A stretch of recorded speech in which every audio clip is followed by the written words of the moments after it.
You. Hey, everybody, welcome back. I'm Emily Moyer. Michael Wann is with me, and this is Project Kids number 4. Before we get started, I just want to thank everybody who has responded with such interesting things to say, such nice compliments. We're so glad that people are appreciating this and sort of wanting to participate in whatever this sort of self-organizes to be. It's been like really cool. So this is like, this strange time we've been in has also brought me a lot of really cool fun activities and new friends, and it's like awesome when your work can combine with the fun activities and whatnot. So this has been really cool. So thank you to everybody, and stay with us because we have new and exciting possibilities for expansion here coming your way. Michael, welcome back. How are you? I'm doing well. Thank you for having me again. This is turning out to like managing schedules. Like I love like the idea of a calendar. Like I love picking out physical calendars. Like but I can't keep one. Like the idea I love, but the actual doing it is so friggin' hard for me.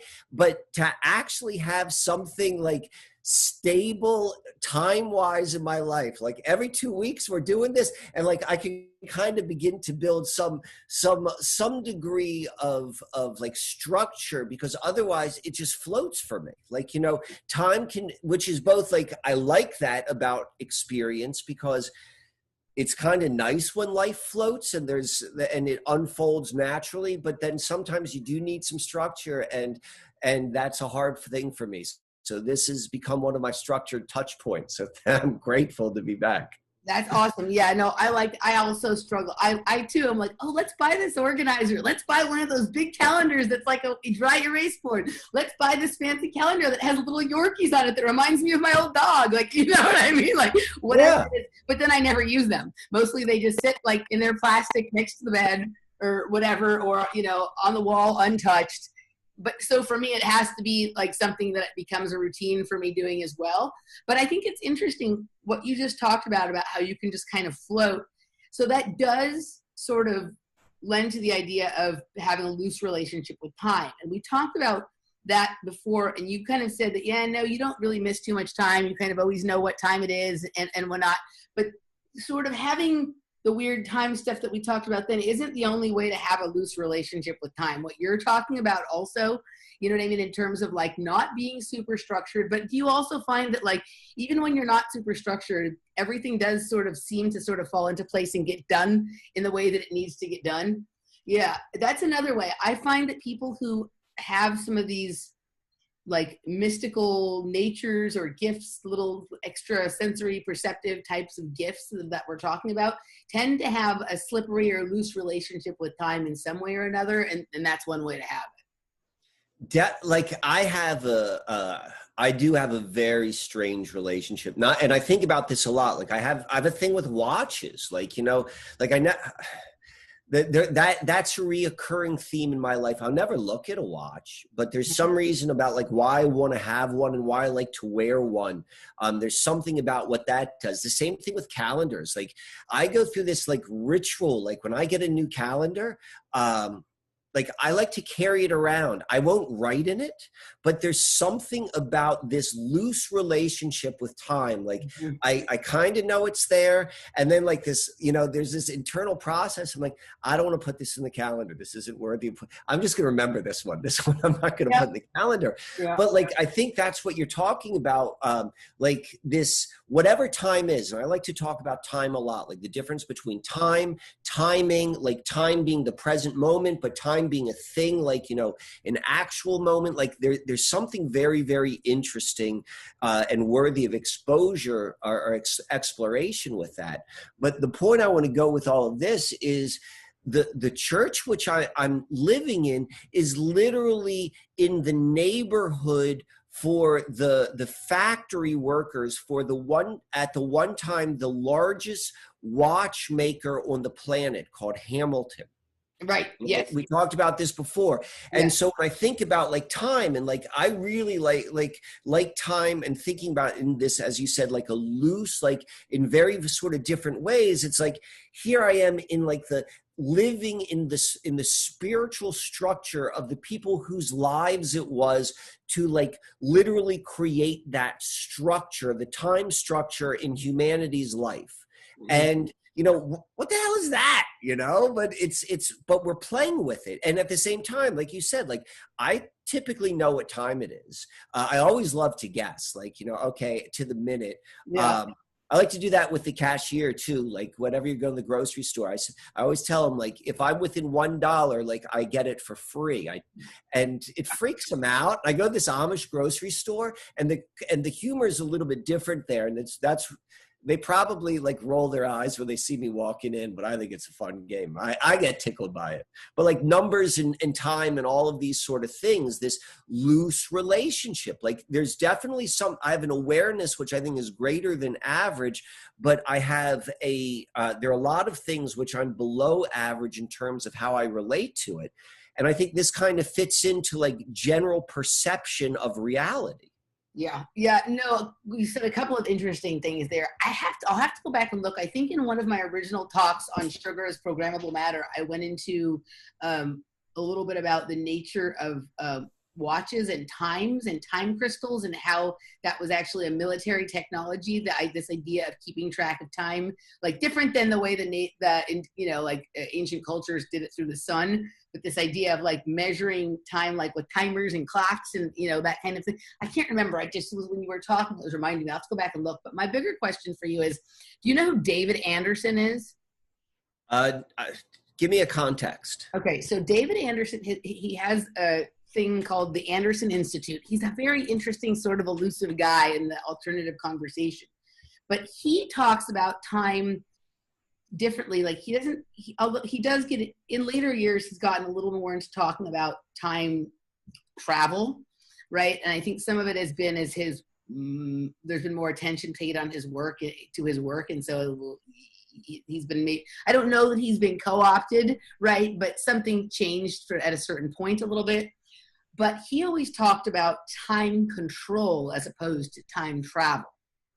Right? Like the technology of time control, the technology of like time dilation or time filtration and things like that, right? That you mean like speeding up and slowing down? So time dilation, like would be like, to a certain extent, stretching it out or exposing it something harshly to time, right? Like, so you, one time we had Cliff High on the show and we were talking about this, and you know, he was talking about like there's people who are using time dilators to age blue cheese more quickly, right? Like to basically, you know, because the way blue cheese becomes yummy is they age it, but they want to have this process be faster. So there's like a system of being able to expose it to something like that, right? And that this technology may have implications for other things, right? And then there's also time filtration, where you can like remove the factor of time from a situation. And maybe you see this with people who are experimenting with technologies for extreme life extension or longevity, right? So those are two things that come out of some of these ideas. But I think he would, if I understand correctly, and again, I'm not an expert on it, he has a website, by the way. I don't know if it's Anderson Institute or in that book that we recently covered on Off Planet called Inside the Earth by Rod Usinamar, which you'd actually really like. You should check out. There's reference to Anderson, and I think they may call it the Time Travel Institute now or something a little bit different. But he looked at time as like into time domains and like controlling a domain of time. Right? Like, you know, and just, he had all these sort of different and interesting ideas. But when I think about the way time was played with in some of my memories of some of this sort of project stuff from when I was a kid and my own experiences with time, it almost seems like that, right? Like that in, you know, wherever we were, like whatever was happening with a lot of these projects, it seemed to be outside of the normal frame of time, right? Because like, according to your family or something like that, you were here in this place, but why do I have a memory of something else happening at this time?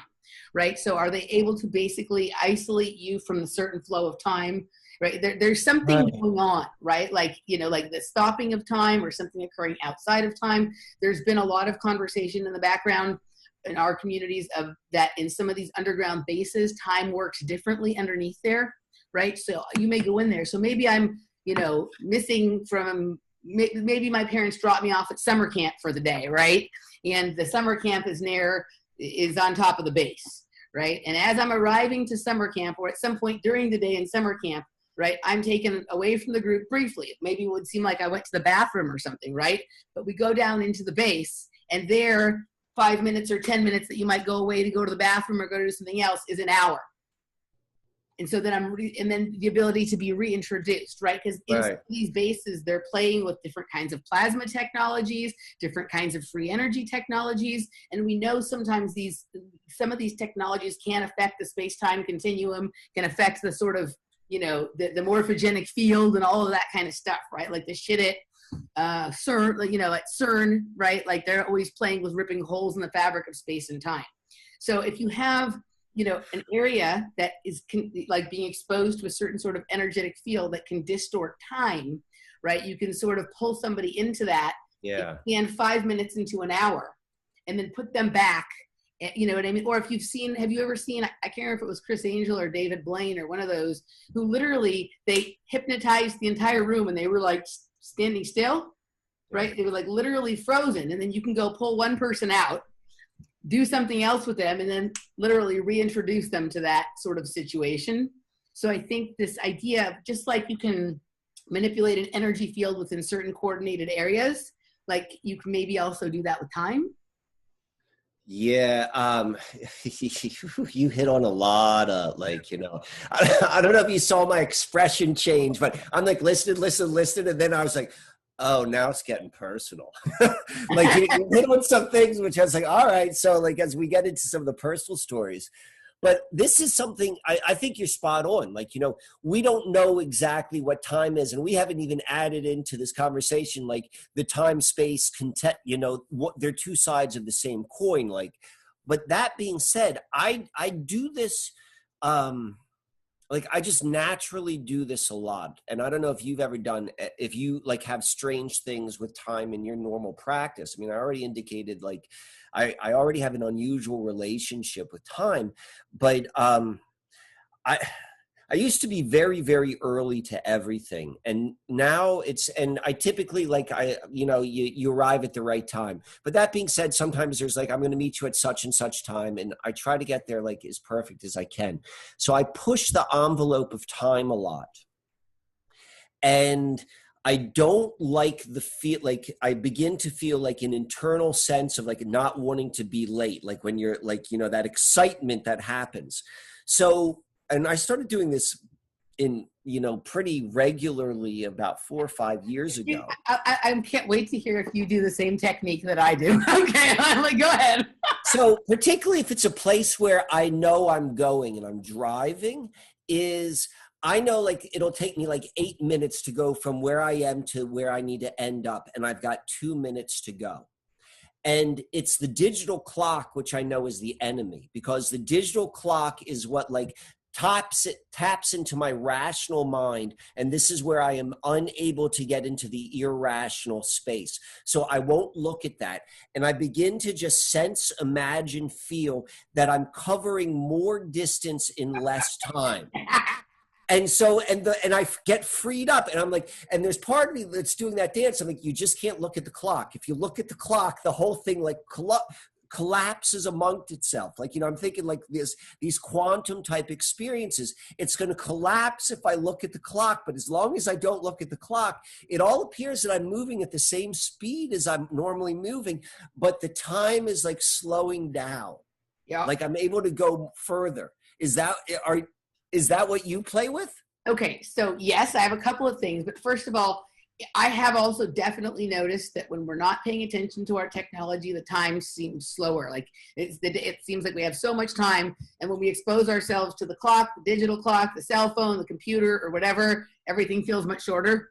You know what I mean? Like, you know, so that's a real thing. So I have a couple things. So I used to always be late because I was a junkie, right? And I would either be late or not show up, right? And so when I was on the flip side of that, part of my like stepping away from like all of those irresponsible behaviors was I was always really early, like really on time, really early, right? And then at a certain point, it was like, okay, like I started to like play with some of this stuff. And I had this idea that instead of looking at the time as I have to be there by noon, because that sets up a situation where, oh my God, I'm not going to be there. I started just doing this practice in my head of convincing myself that it'll become noon when I get there. So that the time is dependent on my arrival. Right. And so just switching, like, you know, like basically instead of us organizing our lives around time, allowing time to organize itself around me. Okay, so that was one. And then the thing that you're talking about more, my technique for it's a little bit different. I can look at the clock and it still works, right? But I don't, that isn't so central to it. So I had this thing happen when it was, when I was in that period of time where I was trying to be early to everywhere because I was trying to reform my old ways of, you know, not being late. Well, one day I like got in the car and I thought it was a certain time, but it was really 15 minutes later than it was. Like if I needed to be there at 1 o'clock, I needed to leave at 12 or something like that. Right. And I thought it was 12. When I got in the car, it was actually like, it was weird. Something happened. It was 12:15. And I realized, fuck, I need to stop and get gas. I'm not going to make it to work if I don't get gas. Right. So I'm at the gas station and I'm like, so like I'd already passed where the close gas station was. So I had to get on the freeway and get off somewhere to get gas.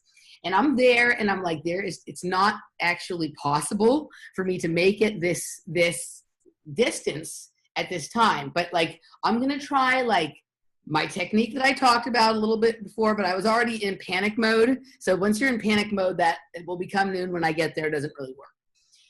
So what I envisioned was like almost like a metaphysical like lasso, like something that they catch horses with, or you know, whatever kind of thing. And that I like where I was, there was like a straight line to where my work was, but you can't go that way necessarily. You have to drive, the freeway goes around, right? Like you can't just cut through the most natural straight path. But I threw like the lasso metaphysically, and I was like, I'm going to pull the place towards me, right? Instead of like going on this thing like that, it's like an energetic, like I'm going to simultaneously pull myself closer to the thing and it closer to me, right? Dude, I got there. So I like 40, like it was about 35 minutes worth of driving that I suddenly had to do in about 25 minutes after I got gas, right? Dude, I got over there 15 minutes early and was able to stop at the market and get something to eat and whatever before I went to work. Like there's a little market next door. Now, I don't know if I just somehow got gifted back the 15 minutes that was stolen from me earlier, right? Because somehow I thought it was noon, but I got in the car and my clock said 12:15. So right. I don't know if I was looking at a clock in the house that somehow had gone off or what was happening, but I ended up getting over there with time to spare using this technique of like, I'm actually going to like create this, like imagine the shortest distance to the place, right. Sort of like pull it towards me. And I've had told other people to try this as well, right? But basically when you're in a situation where like you have 2 or 3 or 5 minutes less than what you really need to get there, right? Sort of use this sort of metaphysical tact. You're not only trying to get there yourself, but you're pulling it closer to you because time and space are both flexible, right? Have you ever had the experience where like someplace you used to think only took a couple of hours to get, suddenly it seems like it takes longer, or vice versa? A place that like when I was little, it took like between 2 and 3 hours to get to Las Vegas and it took 8 hours to get to San Francisco. Now somehow it takes almost 5 hours to get to Vegas and also 5 hours to get to San Francisco. Right? So all of these things, like things are flexible, things are in motion, things are moving. And you know, like I like to play with that as well. So it's like I bring the space to me and I get time to organize around, time to organize itself around me. Two things I want to say. One is a slight side. Literally, as you started doing like the whole pulling in sort of thing, something happened with the Zoom, and your visuals and your audio were out of sequence. You were moving too fast physically, and the speech was, and it was like literally like this was it, like the flexibility in action of like, you know, so there's that. But then secondly, like as you're describing your system, and as I'm thinking about my system, I'm like, you know, this just makes natural sense to me. Like, I don't think like you went to a course which taught you how to do this. What became which is seemingly very evident is when you read about like a lot of the programs, what did they call them? The MJ-12, the all of the Stargate programs, all of the remote viewing programs. And, that's just like one small aspect of what must have been experimented with. The thing which comes up over and over again is imagination. That is the key to doing this type of stuff. And what you're describing is like, that's an example. This is like your imagination working with something without form, the flexibility of time, space, but through the imagination, you give it form. Your form is like, yeah, I can lasso it. I could pull it in. And it's like, I'm getting there quicker. Like, we have these different sort of things, and we ground it with like some sort of logic. Like, I understand what I'm trying to do, but it's still completely fantastic in the fact, like, well, yeah, it's like I'm lassoing with the magic unicorn lasso, and my sense is like, these are what we're talking about right now, what just appeared to be a very, very random, you and I spoke before we started recording. We said, we're going to talk about ABC. At no point was time, calendars, or anything mentioned, but this is unfolding in this natural way. And so it's like what we're seeing, I think, is really these, in action in real time, like how we're playing with reality. Yeah. And that's what part of this whole sort of experiment, I think, that you and I are doing right now with these conversations, like being open to and like talking to someone else who's kind of been doing the same thing. And we're all recognizing, maybe like where we may have been exposed to this, and then how we're applying it, and then how it can actually like not just like be theoretical, but let's start putting this into practice during the change of everything which is happening around us. Everything is so in flux right now, right? Everything, there is no rigidity to the system other than what's in people's minds. Yes. Right? Literally, somehow they were able to change the entire focus of the world from coronavirus to riots in one day, right? And so that same flexibility of moving from one space or one time or one idea to another exists for everybody right now. They don't have a special like monopoly on the morphogenic field that way. Even if it's a technological generation, right? Like even if they're, running like certain vibrational frequencies to create malleable space-time minds and stuff like that. If that frequency is being run, you can play with it too. Before we got on this conversation, the thing I wanted to talk to you about was more current and current events. And so it's perfect you bring this up. I was like, prior to all of the lockdown, probably the thing I was personally following most closely was 5G rollout. Mm-hmm.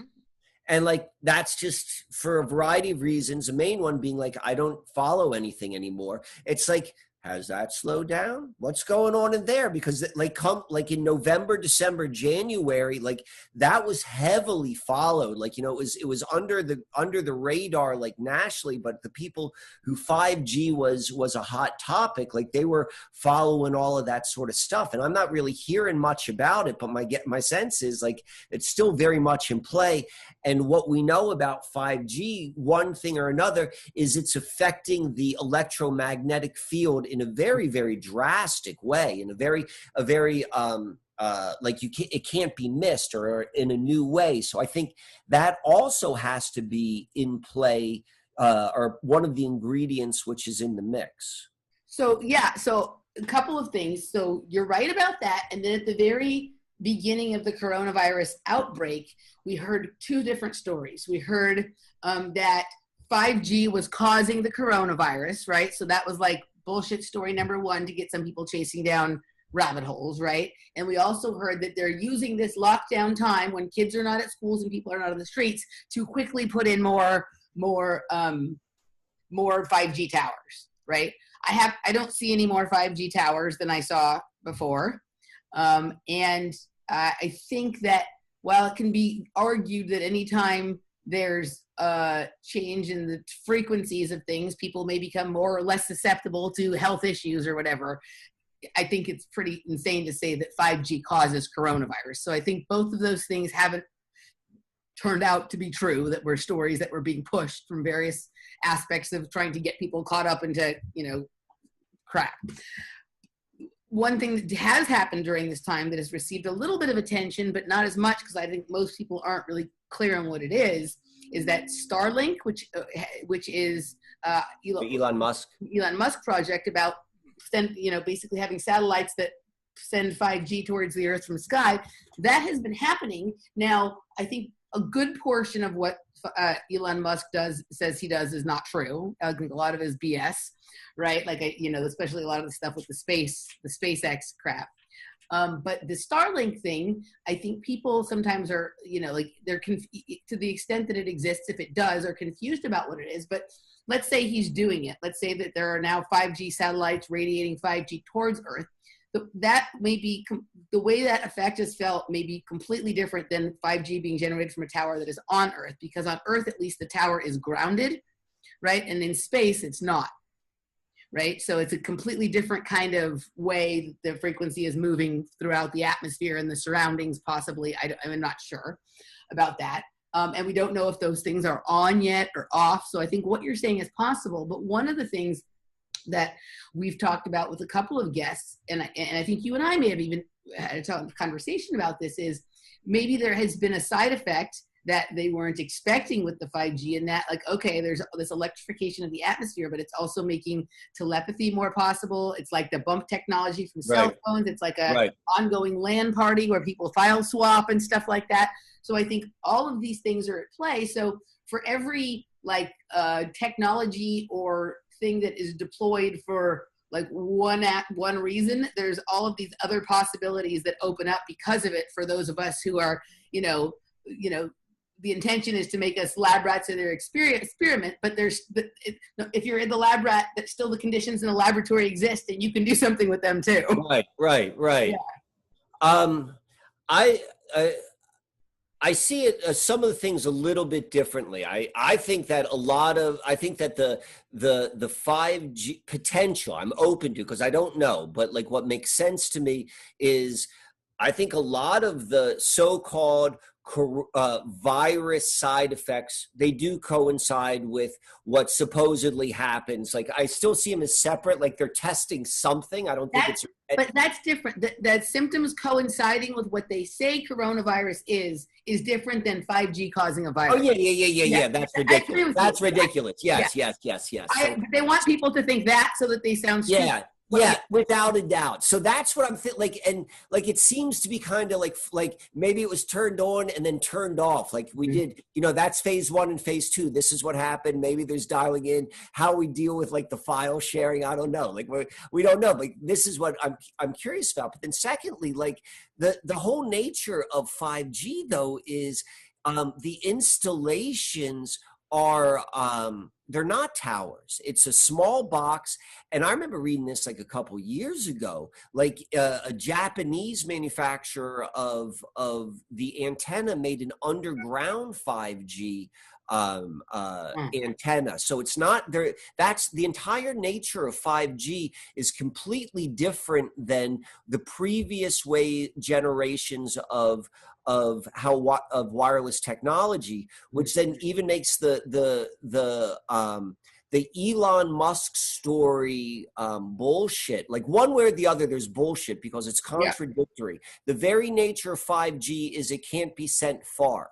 So how are they going to shoot it from space? Yeah. Like that doesn't make sense. It's the millimeter waves that's why they need so many of them. Very good. That is interesting. Yeah. So what is it then that they're actually? What are they doing? And I'm open to the idea of this because we're also dealing we're dancing with half, like as you said with Elon Musk, half of it's bullshit.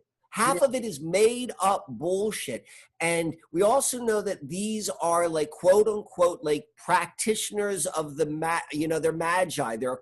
And half of it is like, guess what? I'm having you create in your minds, thousands of people, the same idea of something that doesn't exist. Like, right. I'm creating in your mind that we're surrounded by satellites, which are beaming this thing down, which can do this and that. Like, I don't know why they would do that. Or no, I do. All right. If you have enough people believing something to be true, then it is the same as if it is true. True, but why would they be having that imagery is what I mean. Like, and actually can I answer my own question on that? Because it's an interesting story. So way back, so in probably 1995, maybe 96 to probably 2002, I worked in the technology industry. I worked outside of Washington, D.C. There are two epicenters of technology. There is like software technology, and I guess you'd say even hardware technology too. That's mostly like Silicon Valley, West Coast. But there's infrastructure technology, and that's Washington, D.C. Yep. Okay, so I worked in the infrastructure business, and I was there are two things. I actually worked in a building which was supposedly where May East was located. May East, there are the internet supposedly works. The beauty behind it is that it is it's a network which can't be destroyed. So it's like if one thing goes down, it would reroute, all of the packets would reroute other ways. And so like that's the nature of the internet. But there were two places in the United States where everything connected, where all the backbone providers connected. So these were like under lock and key, because this is, if there was a weak spot within the internet infrastructure, it was in these two places with MAEs, Metropolitan Access Exchanges. There was May East and May West. Play on May West because everything's about like sexuality on the internet anyway. That's what sells it. So that's the one out in the West Coast. And then the one in the East Coast, I worked in that friggin' building. It was an office building in Tysons Corner, Virginia. And I think about that now. I'm like, what sort of friggin' electromagnetic field was I friggin' sitting in for like in my cubicle, blah, blah. But anyway, the point I want to go and tell you was, so that one of the biggest companies, or one of the most important backbone companies, and this is back in the 90s, was this company called UUNet. And it stood for, and I believe, didn't you say UU or something like that earlier on? About the UU room when we were talking before. And I'm thinking of UUNet. So go look like the history. And so like one of the main, this guy is literally considered the father of the internet. His name is Vint Cerf, VINT CERF. And he came and spoke. So I was working for a company, I was working for those type of companies like UUNet and like all these sort of things.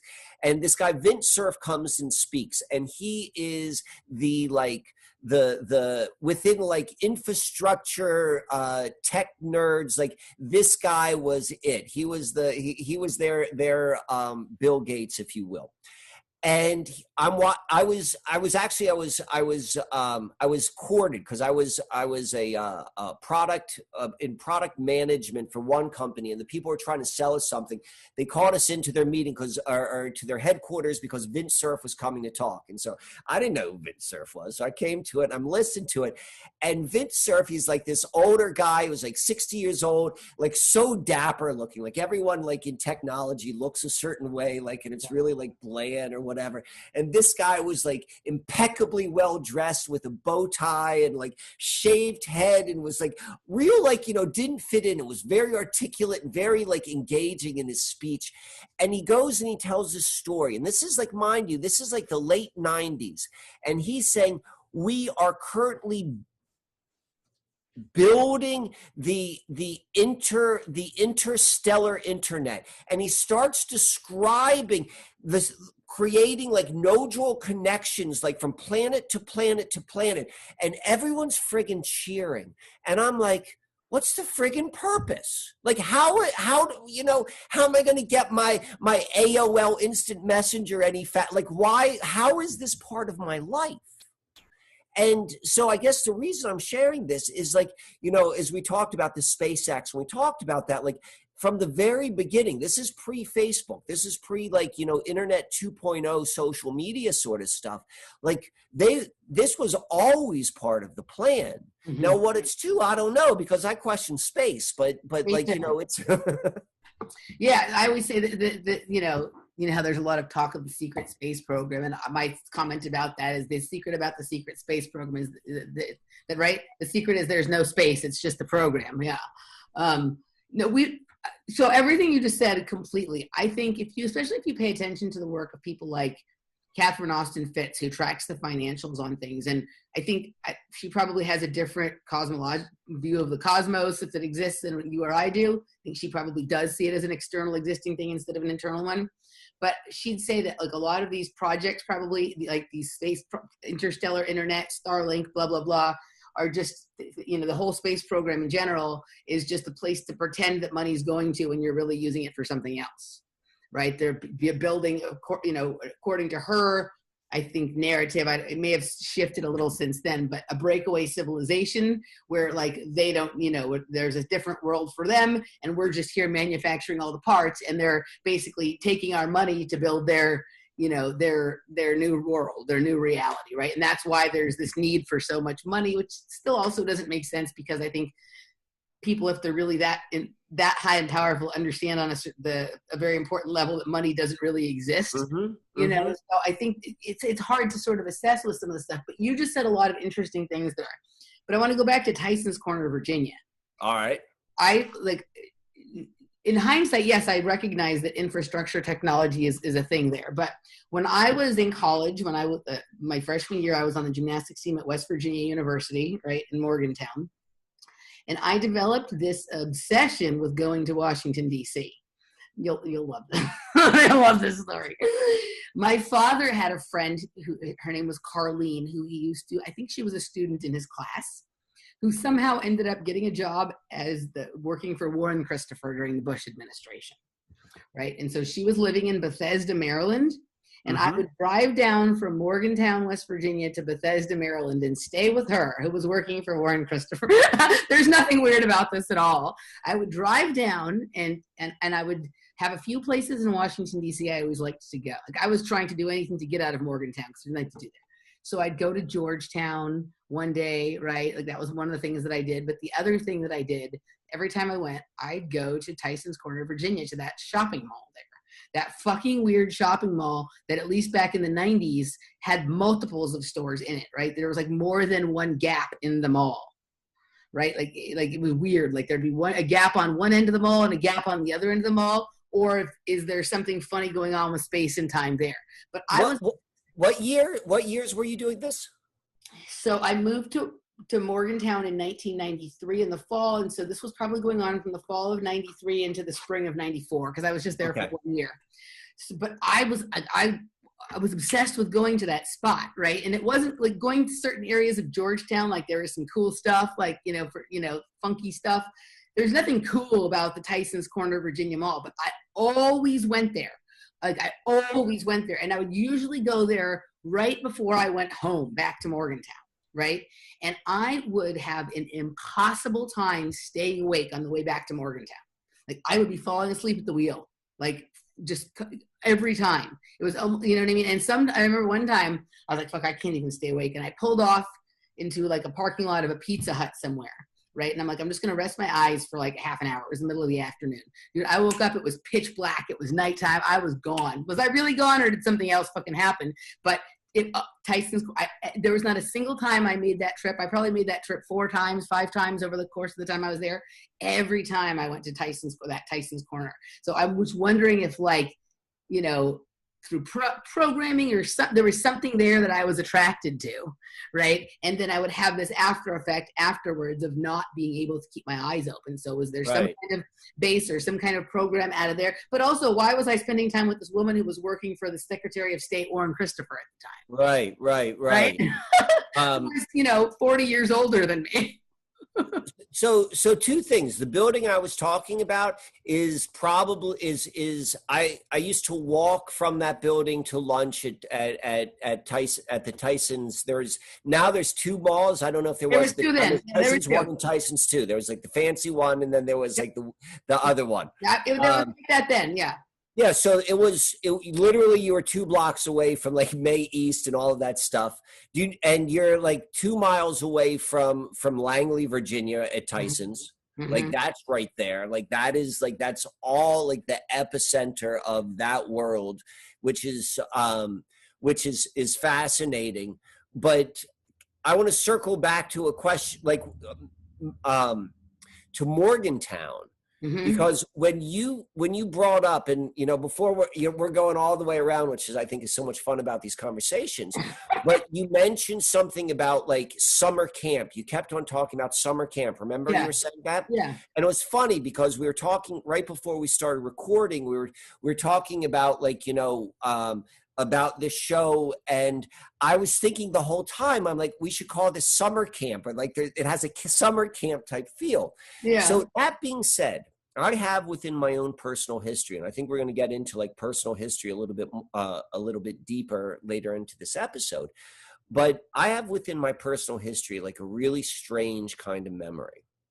And so it was the summer going from 2nd to 3rd grade. So I guess I was like 9 years old. That's probably like 2nd to 3rd grade. 8 and 8. And 7 or 8, depending on your birthday. Yeah. My parents sent me to a 2-week-long overnight summer camp. Sake. Okay. Like who the hell sends their kid, their 8-year-old to a 2-week? And I've got like really weird memories in the fact that there's some things which are really like I can remember with greater detail than anything else of that age frame, that time frame. And then there's this other thing, like what did I do for 2 weeks? Oh my God. And I was right by, it was outside of, I grew up out in Columbia, Maryland. And so this is in the western part of Maryland, right by the Western Virginia border, right by like, where Camp David is, right by where all of the COG stuff, the continuation of government, right by the Greenbrier, like that's where all of the dumbs are, right? That's where all of the underground, like are one of the access points.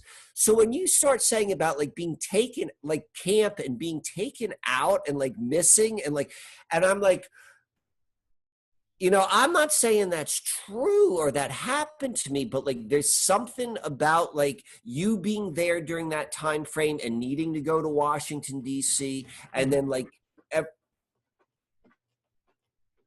got a cat scratching my I was like, kitty, yeah, my kitty's right here to the side too. Yeah. Like we keep coming back to like it seems like we're talking about a variety of different topics, but I'm thinking they're all connected. We're talking time. Mm-hmm. We're talking about like certain places. We're talking about like certain technologies and frequencies. Like, yeah. Okay. So, and did you have something about Morgantown? Well, Morgantown is in that general part of the world. Yep. It's in that general part of the world. Mm-hmm. And there's something in West Virginia. I don't quite know what it is, but there's a reason why it's kind of kept the way it is. Yep. Like all of Appalachia for that reason, Appalachia. Yep. But like there's this general sort of like, if you're not from around here, you don't want to come here. There's nothing here to see. Keep moving along. You go and you look over there. Yeah, for sure. Okay. So a couple of things. So the summer camp I was referring to when I mentioned that was like the day summer camp that I went to in Chatsworth. It was called the Ranch Club, and it's right there where like Santa Susana Pass is, the Manson Tunnel, Boeing, Rocketdyne has their underground base there. And this is what I've referred to a lot in the kind of talks that I've done with you and with other people. So that was like the summer camp, the camp that I went to every day, all summer long, for probably like the ages of 5 or 6 to 8 or 9, something like that, right? I would go there in the morning and then I'd go to gymnastics in the afternoon. And that's where I feel like a lot of my strange experiences happened. And I don't think it was just in the summer, right? Because it was only about 1.5 miles or 2 miles from my house. So I think this became a place that I was taken at other times as well, but it was okay because it felt familiar to me. And to a kid, it's like, oh yeah, you get to go to summer camp, right? Like, so if there was any crossover, it wouldn't be an unfamiliar place, right? So that's why it's important to have camps in these places. But as to what you're talking about, so I also, at about that same age, had a 2-week sleepaway camp experience at this camp called Camp Lakota, which is about a little over an hour from where I am. Right, it's in the Angeles Forest area in up near Kern County, which is where there's bases up there. That's where all those strange like things that they called earthquakes, but they were really taken out, like an underground base near China Lake last year happened. There's a lot of trafficking stuff around there. It's a fairly weird place. But I went to sleepaway camp for 2 weeks, and basically all I can remember about it was. Go ahead. How old were you when you did this? It was about that same age. I'd say it was either 7 or 8 or something like that. Probably between 2nd and 3rd grade. I'd say that's about right. Maybe, but yeah, I think that's about right. And I remember almost nothing of the camp activities. I don't remember going in a swimming pool there. I don't remember going for hikes or doing archery or other things that I remember from like day camp or other things. I remember 2 things. I remember waking up one morning with a huge shiner, right? And being told, oh, I must have gotten a spider bite. And like my eye was like swollen shut, right? Wow. So I never wanted to sleep. Like after that experience, summer camp, I never wanted to sleep outside again. But I don't know that it was from a spider bite. Like I can't say that. I didn't feel the spider bite me. I didn't, whatever. I was 7. I wouldn't know what that really looked like, or 8. So I remember that. And then the only other thing I remember was like literally being in like the hall, like where we get all our meals and stuff like that. And somebody giving me a soft pretzel with a lot of salt on it and thinking like, oh my God, the salt is making me feel much better, right? And then calling my dad for some reason or something like that. Like something happened that didn't feel good. And so I was having this salty pretzel, which we've talked about my relationship with food, that I'm always hungry. I like things that are salty. It makes me feel grounded. And then having this weird payphone call with my father vaguely. I don't remember anything else except from the experience, except for waiting to go home, like the day that the buses were coming to take us home. And when we got home, my dad picked me up from the location spot, and I had to go we didn't have time to go home, which was in Chatsworth, because I had gymnastics. And my dad always I had to go to gymnastics. I never missed that, right? So I literally came back from the camp and was going to go straight to gymnastics. But when I got out of the car, my dad was like, oh my God, you're filthy. I cannot take you to the gym like that. Have you showered the entire time you're there? Like he said, I was just covered in dirt, right? So we went over to my grandmother's house, which is where I live now, before I went to gym, and I took a shower. And when the dirt came off, he discovered that I had war paint on my face that he couldn't see when he picked me up because I was so dirty. What? Yeah. Like Indian war paint kind of stuff. Right. All of the camps that I ever went to had a Native American bent to it. The camp in Chatsworth, we used to have sleepovers there. We would do rituals to try and draw the Native Americans out of the hills and shit like that. Because it was Native American, burial ground and stuff. This camp, we were also on Native lands. So there was something like that to my thing. But yeah, my dad, to this day will tell that story about realizing how filthy I was. But those are I have no other memory of anything else that happened there. Right? What was I doing for 2 weeks? And I'm the same way. I'm the same way. And the first question is at least in modern, how we look at things now, who sends their kids, their 8-year-old away for 2 weeks? Yeah. I've got very few memories, but the clearest memory I have, I remember I was the youngest age of this camp. I think it went through to 18 or someone would go into senior in high school. Yep. And there was I guess there every morning or every day you would meet and they would read, and it was just a boys camp. It was just boys. Mm-hmm. The head counselor, I would say, would read something or give the announcements, or I don't know. And I remember this. It was the head guy said, make certain you write to your parents, because we had one camp member here whose parents called because they haven't heard from them. And Michael Wann, will you please come up and see us afterwards? And I was that person. There was some sort of, the point I'm trying to make was there was a strange communication memory that I have with my parents, just as like you with the phone with your father, like that's a communication. Like if we want to look at this almost like dreams, they feel like dreams, these memories. Do they really even happen? But like we have the same symbology, which is showing up. That's well, and then let's look at it this way. Like, let's say that like summer camps are a perfect place to hide these kinds of some of these programs, but you're not like, and they may be using some of these technologies that we've talked about before, right?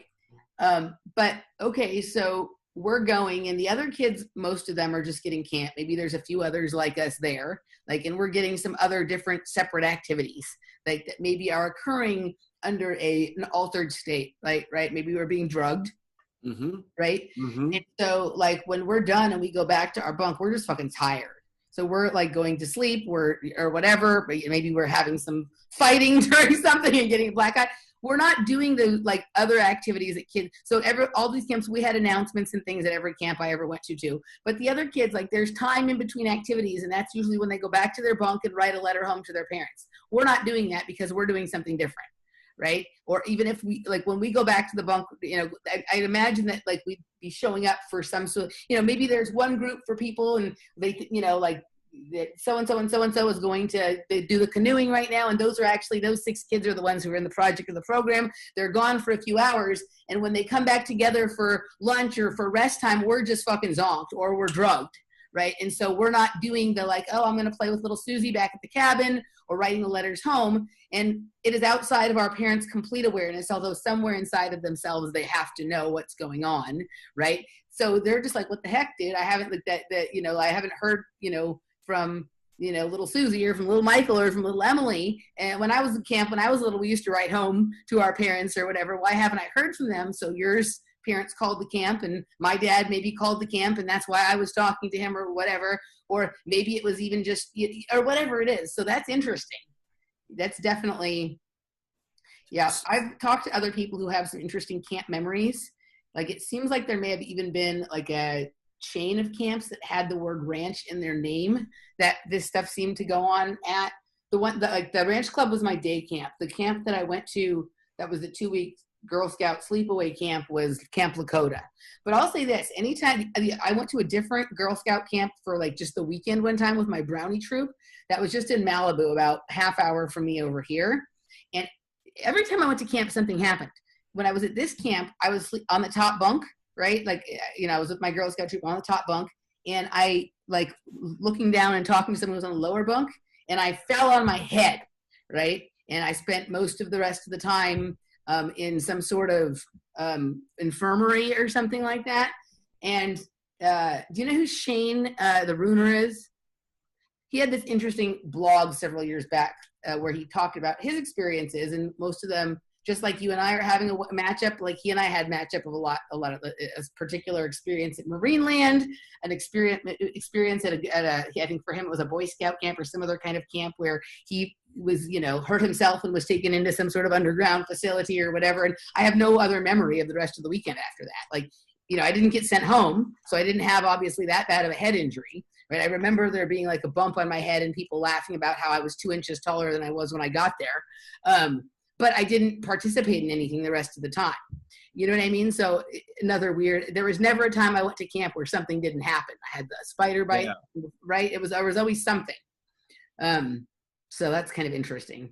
And again, I'll go back to the point, what I think we're doing, like as we're talking about this and as these conversations are unfolding naturally, we're identifying like the web of how whatever it is that kind of connects. Like, so it's like places, there's like certain sort of things like camps, and invariably there's like, you know, there's a government / kind of military kind implication to this as well. Mm-hmm. And I don't know if I brought this up in the past, but one of my stranger memories as an adult, and this is back when I was still working within technology. So I was working for a company and they acquired like it was like a UK based technology company. It was Cable and Wireless. And I was working in their like US headquarters in web hosting. And we acquired like a company in San Francisco. And this is back like in the 90s. And I remember flying out there for a couple weeks, and I was like part of like a transition team sort of thing. And I have this memory of going out with some of the coworkers like one night, like, you know, everyone was like probably in their 20s and 30s. And so like it was a very social sort of environment. And are you familiar? I think it's called Palace of the Arts. Yes. I was on top of it. Did you tell? I think Robert. You know Robert Phoenix? I feel like he's told me like a similar story. I may have told you about this before, because this is one of those things like what we're talking about with like the camps. Like it's one of these memories. If he told you about it, that would be unbelievable. But I'm thinking it may have been me, because I tell the story sometimes. But I was on top of there, and it's like how did I get there? What? And I can remember like part of my memory, like being just like regular Mike, was I can remember standing on the edge, looking down like 20 feet below at the concrete. Like that's my memory, and thinking like, I can't believe I didn't die. Like, cause I was drunk, I was high, I was like, whatever. And like, I'm up on this rooftop, like how I got there, I don't know. And like, how did I get on that edge and not die and get down? Yeah. And so I see that, and like there's like holes in that, and like this is connected also. Like, how did I get into this industry to begin with? And the thing which is so interesting is where that's located. The Palace of the Arts is right on the border of the Presidio. Yep. Right up the border of this video. And isn't the Palace of the Arts sort of in like a park-like setting where they also have a lot of like festivals? I feel like I've heard Robert talk about having been down there for music festivals and hippie kind of festivals and shit like that.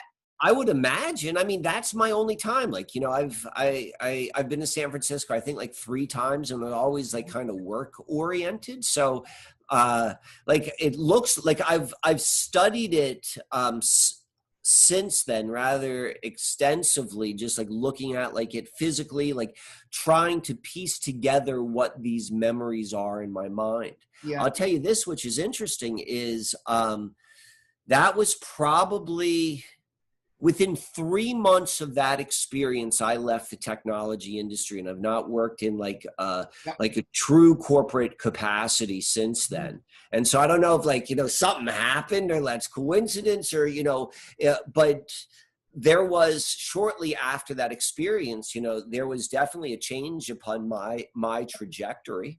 Yeah. I mean, there's not a specific experience that's popping to mind right now, but I've had things like that where like I go to some place that like, and I have an unusual experience, and then within a few days or a few weeks, the trajectory of my life is completely changed. You know, that was kind of like what happened to me. I went to an orientation at UCLA, right? Like, so I had gone for the freshman year to West Virginia University. And then I came home and I was deciding if I was going to try and continue to transfer to someplace else to continue doing college gymnastics or not. So I went to community college for a little bit. And then I went to like a summer session at UCLA. I decided not to continue in gymnastics. And I went to UCLA, and I wasn't good enough to be on UCLA's team. So I went to UCLA for like a summer quarter. It wasn't like summer school like anybody could go. It was like, because I was going to UCLA in the fall, I could go to the summer quarter and take this course. And I took a course called Finite Mathematics, right? And it was like the weirdest experience ever. Like I had to miss a few days because I was doing stunt doubling back then, right? And I was shooting the Power Rangers, and nobody would let me see their notes from the classes that I missed. It was like bizarre, right? Like the competitive level was like really insane. And so then later in the summer, I went to the orientation for actually regular registering to go to school at UCLA in the fall.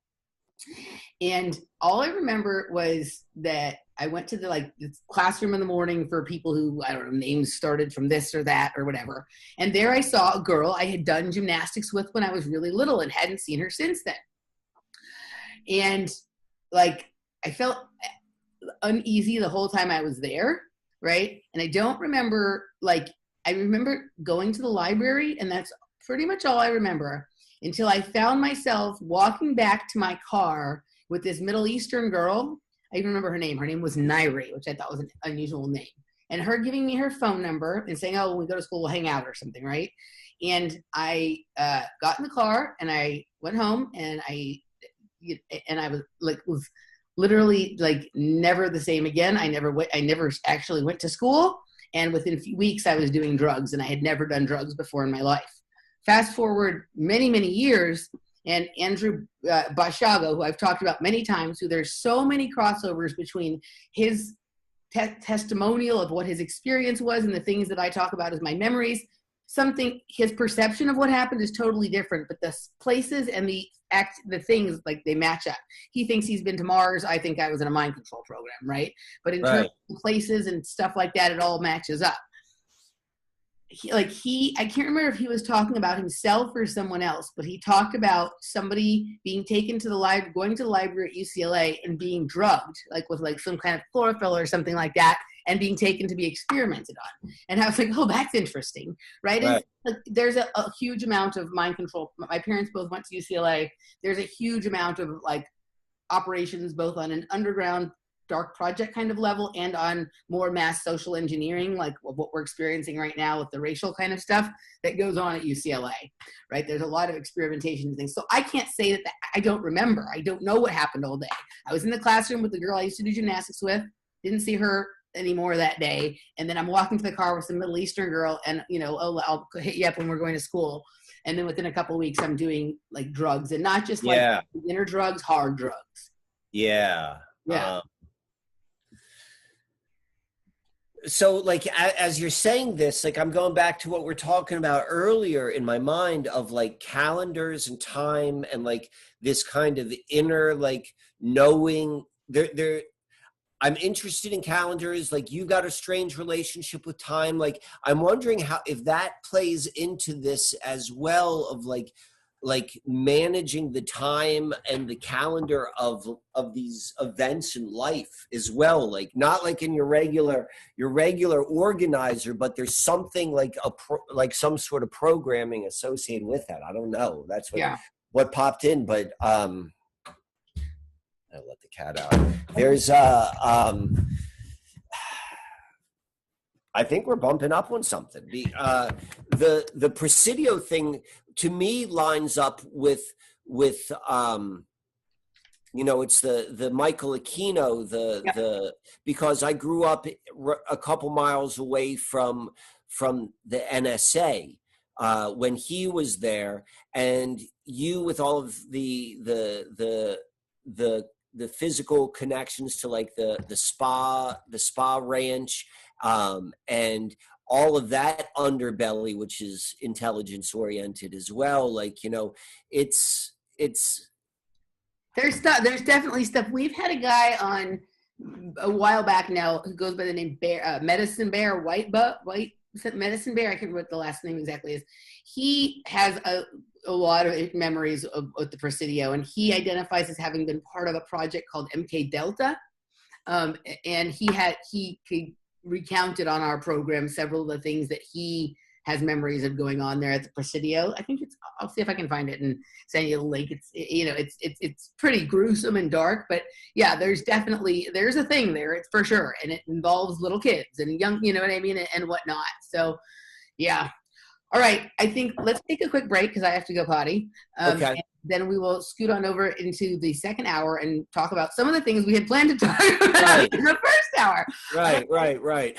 Yeah. So before we go, I just want to remind people, if they're seeing this on the Off Planet Media YouTube channel, please also go over and subscribe to my personal YouTube channel, which is Emily Moyer. All of my work will be found there. Only some of my work is found here, and everything shows up there first. So subscribe over there.